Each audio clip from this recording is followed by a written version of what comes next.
So I've had this idea for a while that the more I've resold, I've realized I don't think there's a single retail store that I could walk into and not walk out with some sort of profit. Then the question becomes, are the stores actually worth your time? Because if you walk in and spend an hour reselling and walk out with one item, you still, I guess, completed the goal of getting some profit at the store, but you wasted a lot of your time doing it, where you could have gone to a store that you knew you could have found profit and bought stuff there. What's interesting now, though, is I feel like I'm kind of in a unique position where I live here inside of a van, and so we're traveling the country all over the place and visiting a lot of new stores.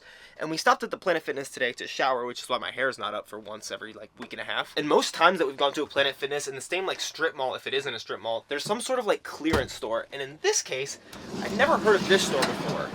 Gabe's. If you're from this area, I'm in Virginia right now, Richmond. You might have heard of Gabe's before. I never had, and I'm not quite sure if it is like a Marshall's or a Ross. It's really cold now, so I'm gonna put this real quick. But this is gonna be the first video in what I hope will become a series on the channel of trying to resell stores that I've never gone to before and sometimes never even heard of. So if you have a store that you want me to resell, let me know as I'm traveling around the country if there's one that's like specific to some area.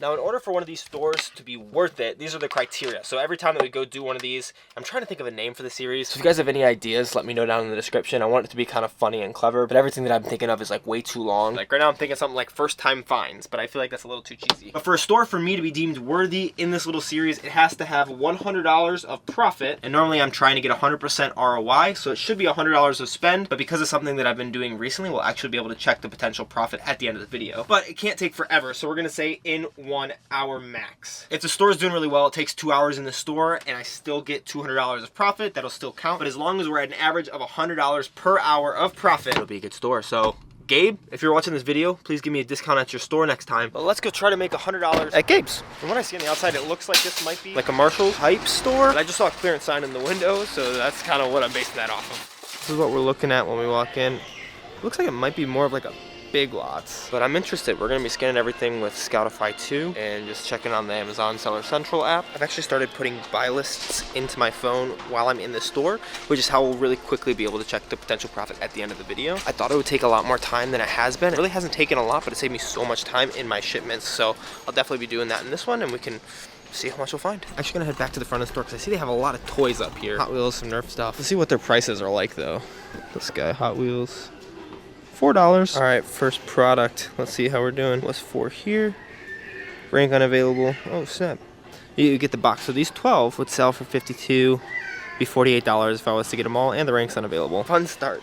I feel like most of these stores I'm gonna have to be scanning literally everything. Oh, and for reference, it's $7.18 now, so we have until, we'll say $8.18 to make our $100. All right, I found the first product that would be really profitable.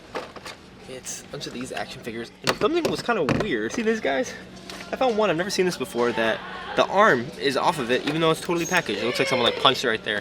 So that sucks. But $6.99 here, $5.99, $6.99, $5.99, even better. When you scan it, it doesn't show any price here, and it's a pretty high rank, so I went and checked it. Scout IQ, where I have Keep a Chart. You can see that it does sell a pretty decent bit. There's not really a good price on that Keep a Chart, and so when I go to Camel to look it up, it shows $34.99, which is really good, which means I would get back $22, so I'd make about a $16 profit on each of these. There was one problem though.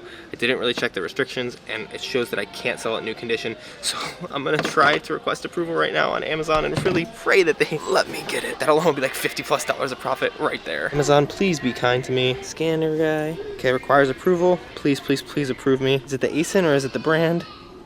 Funko, uh-oh, dangerous. Come on. Dang it. Funko.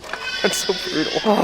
Bye, guys. Oh, time to keep scanning. Really wish I could have got that, but I scanned through some more stuff. Didn't find a lot, just these, which aren't super high return. They're $3, you get back $5.50. High rank, 550,000. That's because no one's been on the listing for a while. I am now noticing though that they're much better about putting the barcodes over like this apparel stuff than they were toys. I'm hoping I don't have to pick out a bunch of their labels, because that's one of the things that's the most annoying about these stores, and really takes a lot of time. But I'm gonna keep looking through like this apparel. Yeah, this is so annoying.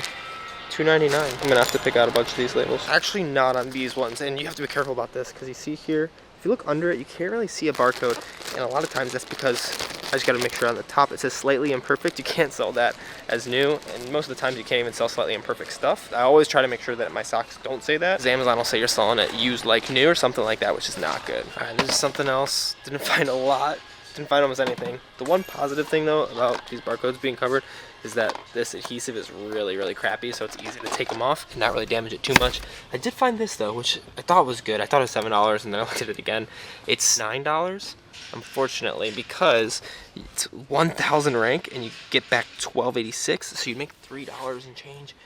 I don't think I'm gonna do it. Even though it probably sells a lot, I still like to stay over 50% ROI. And in this case, if we put in the $8.99 plus the tax that I'm paying, I would only be making back 33%. Let me see how often it sells. The Keep It chart is going crazy. I think I might actually buy it. I'm trying to not be too picky with that because I've been getting my money back a little faster and I'm pretty comfortable spending the money that I have. The one thing that's bad though is the low price is right at what the price would be, except that person doesn't have the buy box. So I'm assuming the buy box will get higher. I don't know though, because the Keep It chart, we can see that blue line is right at that $17 mark for low new price, so they're seemingly always there. It is selling a lot. I'm not going to do it.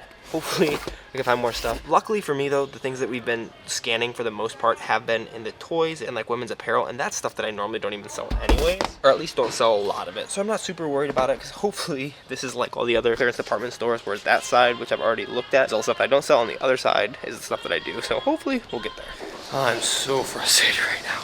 Oh, I only walked out with one bag of stuff and I spent like $28, but I could have spent so much freaking more money. So right at the end of my last time lapse that I had, I was about 25 minutes into the store. Didn't even spend close to a full hour in there. It's 8:03, so I spent 45 minutes. Some of that was just meandering because about 25-30 minutes in, this one worker's putting back stuff. I come to find out later it's probably the manager who's doing that. Dropped off some like Yoda toy. They're talking out loud to themselves, which I thought was really weird. I'm guessing now it might have been just to try to get my attention or something. Wasn't really looking at me. I'm glad I was kind of paying attention because they're like, "Sir, we're gonna have to ask you to not have the camera or not take pictures." And so I was like, okay, they probably see my camera. So I filmed one last little bit because I'm a rebel, just shaking my head like, what the frick is going on? But I figured, you know what, it's all right. I'll just scan it up. We can go over a bunch of stuff that I find at the end of the video. But I keep scanning stuff because I'm like, okay, I put my camera away, no more pictures or whatever. Because that's normally what people are talking about. Normally they're talking about the camera. You can't film in here, whatever. Got kicked out of a Ross before for filming, which was super stupid. Then a couple minutes later, they come back and are like, "I'm gonna have to ask you to stop taking pictures or scanning. If I ask you again, I'm gonna have to ask you to leave." I was like, wait, what are you talking about? I was like, so I can't like look up, I'm just looking up stuff. And they're like, "Yeah, this is a discount store." I was like, so I can't price check? They're like, "Not unless you have a coupon or something." And ultimately, no, you can't do that. Their cameras all over the place, so they're seeing everything. It kind of seemed like this person,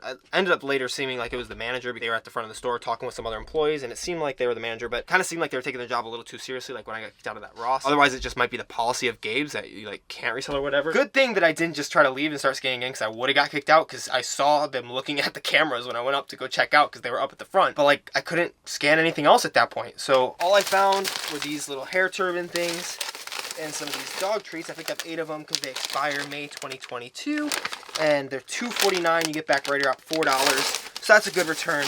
That was, oof. I really hope that was just this because it seemed like a really good store. They had a lot of good stuff. Their prices were really comparable, if not cheaper sometimes, to Marshall's or Ross on some of the stuff that I would normally sell. But I'm so frustrated right now that I couldn't finish reselling. That's so dumb. Honestly, I don't get why stores do that. All a reseller is someone who's coming in and buying more of your inventory. I'm not like buying at a cheaper price or anything. I'm just buying more.